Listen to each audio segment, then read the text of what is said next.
Hello everyone. आज हमें इस वीडियो में ग्रिफिथ एक्सपेरिमेंट और उसके बाद हर्शी एंड चेज एक्सपेरिमेंट को समझना है।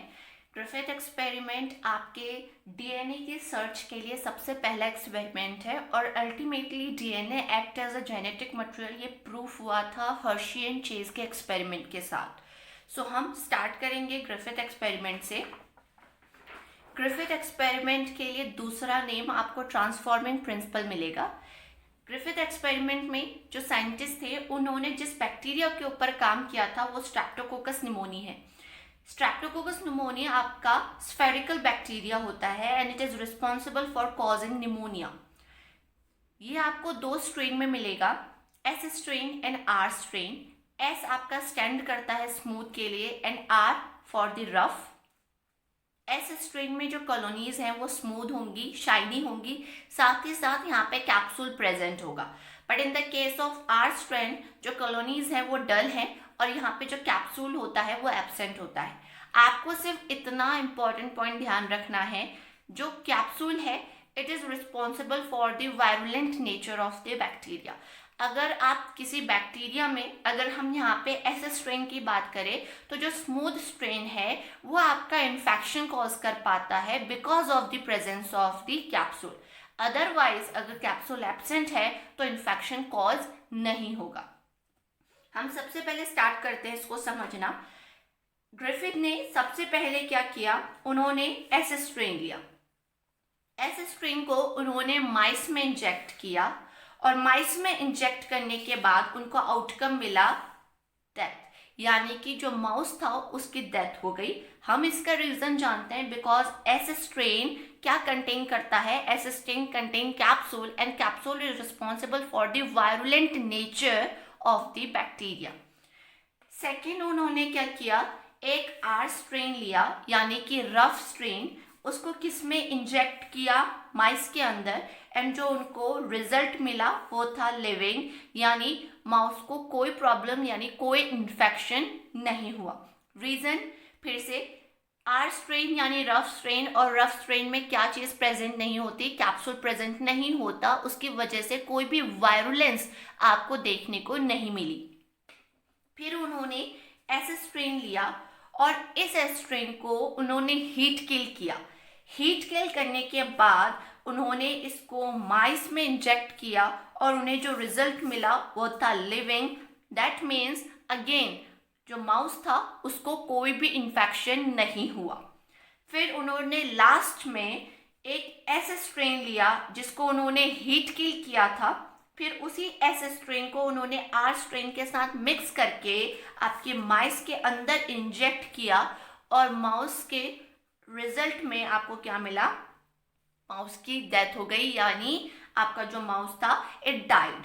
रीजन यहाँ पे क्या है, जो आपका एस स्ट्रेन है उसने हीट किल्ड होने के बावजूद आपके आर स्ट्रेन को कन्वर्ट कर दिया यानी कि ट्रांसफॉर्म कर दिया। तो उन्होंने कंक्लूजन क्या निकाला, उन्होंने कंक्लूजन ये निकाला that there is a genetic material which is passing from S strain which is a heat killed, but it is passing from this strain to rough strain and transforming into a virulent bacteria, यानी कि वो S strain को virulent बना रहे हैं। आपने सिर्फ इतना ध्यान रखना है कि ग्रिफिथ एक्सपेरिमेंट सबसे इनिशियल एक्सपेरिमेंट था और वहाँ पे सिर्फ जेनेटिक मटेरियल की बात आई थी, वहाँ पे डीएनए नाम मेंशन नहीं है। तो अब हमने समझना है कि DNA act as a genetic material ये कैसे प्रूफ हुआ। तो DNA act as a genetic material proof हुआ है आपके हर्शी एंड चेज के एक्सपेरिमेंट से। हर्शी एंड चेज ने आपका एक्सपेरिमेंट किया और इस एक्सपेरिमेंट से उन्होंने ये आइडेंटिफाई करने की कोशिश की कि असल में जेनेटिक मटेरियल का केमिकल कंपोजिशन कैसा है। बिकॉज स्टार्टिंग में साइंटिस्ट के पास 3 ऑप्शन थे, डीएनए, आरएनए एंड प्रोटीन, और उसमें से उन्होंने आरएनए को हटा के डीएनए और प्रोटीन के ऊपर बात की कि डीएनए और प्रोटीन में से कौन जेनेटिक मटेरियल है। तो यहाँ पे हर्शी एंड चेज ने अपने एक्सपेरिमेंट के लिए 2 लिविंग्स को टारगेट किया। First one is bacteriophage and another one is bacteria जो कि है आपका इकोलाई। इन्होंने बैक्टीरियोफेज और इकोलाई दोनों का यूज किया।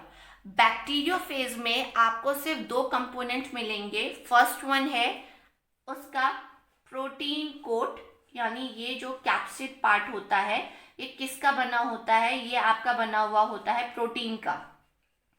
और अंदर ये जो आपको दिख रहा है दिस इज डीएनए।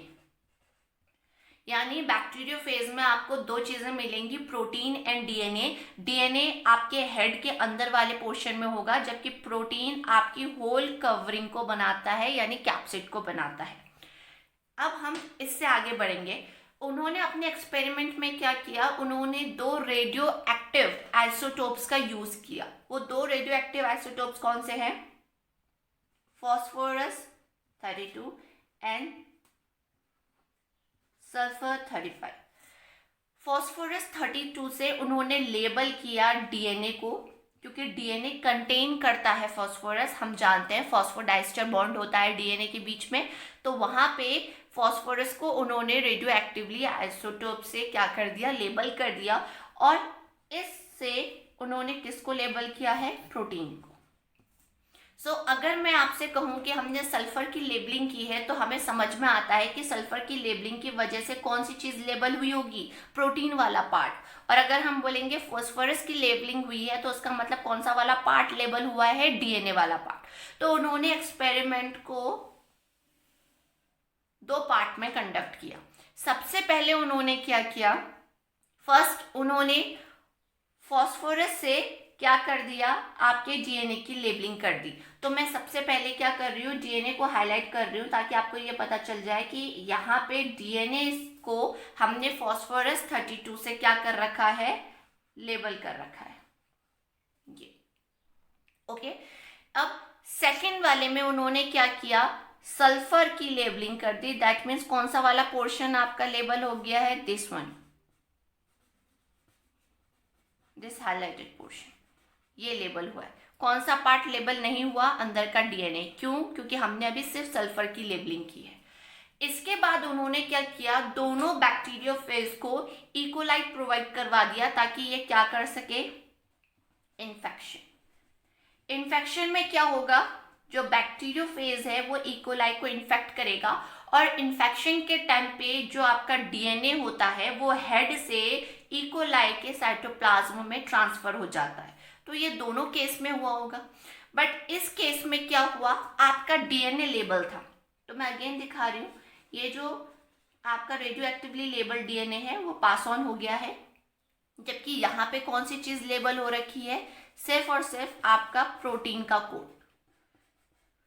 अब इन्फेक्शन के बाद उन्होंने क्या किया, now this one is blending. उन्होंने इस तरीके से ब्लेंडिंग किया कि ये जो अटैचमेंट था बैक्टीरियोफेज और इकोलाई के बीच में वो रिमूव हो गया।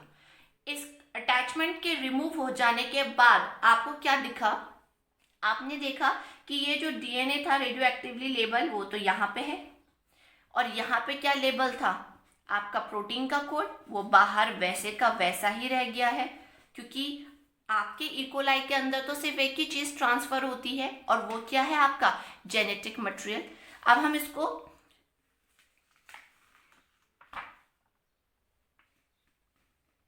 आगे देखते हैं।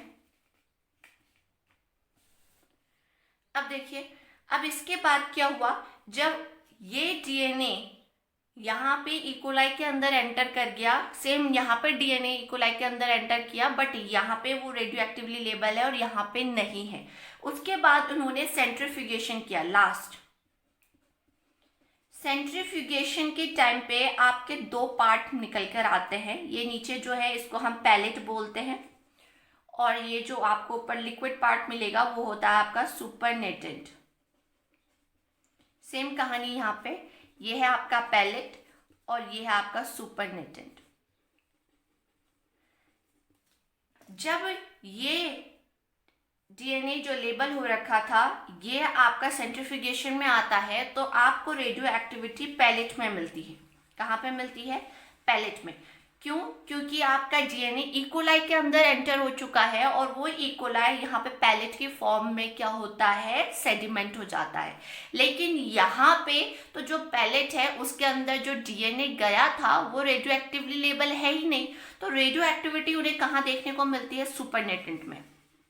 क्यों? क्योंकि सुपरनेटेंट में आपके यही जो कैप्सूल्स की आपकी कवरिंग है, बैक्टीरियोफेज की आउटर कवरिंग कैप्सूल, वो यहाँ पे सुपरनेटेंट में प्रेजेंट होती है। इस वजह से रेडियो एक्टिविटी यहाँ देखने को मिलती है यहाँ।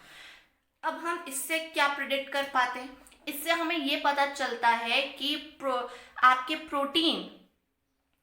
प्रोटीन और डीएनए में से कौन सी चीज आगे पास ऑन होती है, वो होता है आपका डीएनए। यानी DNA act as a genetic material, not protein. ये कैसे प्रूफ हुआ? हर्शी एंड चेज के एक्सपेरिमेंट से आपको अल्टीमेटली यही प्रूफ हुआ है।